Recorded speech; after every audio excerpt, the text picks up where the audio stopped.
Le handicap, c'est dans la tête. Donc, je préfère continuer que d'abandonner. Je suis l'aîné de la famille.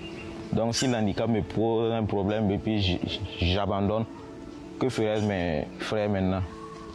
Si l'aîné même commence à abandonner. Bonjour Brit, je me nomme Jean-Baptiste Niensi.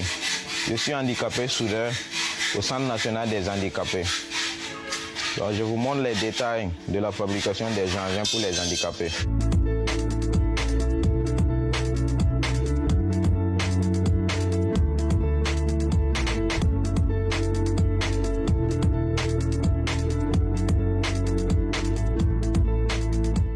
On commande et puis ils viennent nous livrer le fer. Donc on commence à couper. Après avoir coupé, on plie et puis on soude pour transformer le vélo.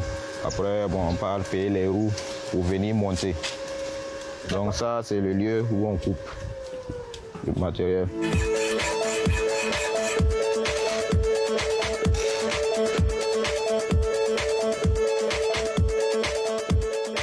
La maladie a commencé vers mes 3-4 ans.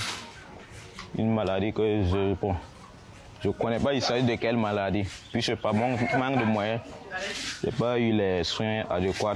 Donc moi, je ne sais pas, il s'agit de quelle maladie. Moi aussi, j'ai un peu grandi, j'ai demandé. Et puis on m'a expliqué. Et on t'explique, on t'a dit c'est quelle maladie? Non, nous-mêmes, on ne sait pas, jusqu'à aujourd'hui.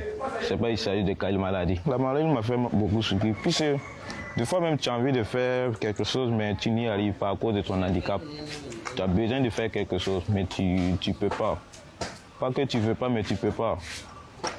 Donc, mais moi, j'ai un peu grandi, donc j'ai appris à vivre avec mon handicap. Je partais à l'école, j'ai laissé l'école en classe de 4e. Pourquoi? Bon, j'avais pas de moyens de déplacement. Puis j'étais handicapé même en 6e, je ne marchais pas avec une béquille. Au fur et à mesure, mes pieds ont commencé à faire mal, je ne pouvais plus marcher sans les béquilles. Dans ce moment, comme je n'avais pas de moyens de déplacement, bon, j'ai continué en 4e, j'ai vu que je ne pouvais plus continuer.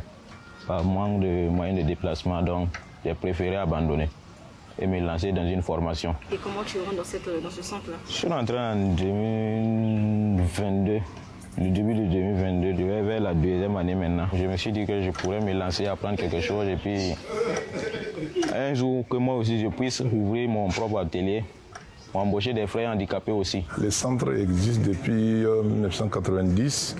Mais nous, personnellement, on a intégré ici en 2005. On voit au moins de 40 personnes. Dans notre atelier seulement, je sais que l'atelier soudé, on voit au moins 10 personnes. Il y a des autres ateliers aussi. Et combien de femmes? Bon, il y a des filles, il y a à peu près au moins 15 filles. Hein. Il y a des 15 filles, et puis il y a au moins 4 filles aussi qui font la soudure ici aussi. Le plus petit ici, en tout cas, il doit avoir au moins 13 ans comme ça. Hein. Souvent, c'est eux-mêmes qui viennent. Hein.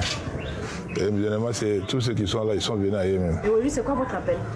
Aujourd'hui, notre appel, c'est que le gouvernement n'a qu'à penser à nous. Depuis 2015, on n'a jamais eu bon marché de gouvernement encore. L'eau là, ça coule, on a peur même que ça tombe sur nous un jour ici. Ah, béton là, l'eau là, ça coule dedans. Donc, on a peur que ça, que ça tombe sur nous un jour ici.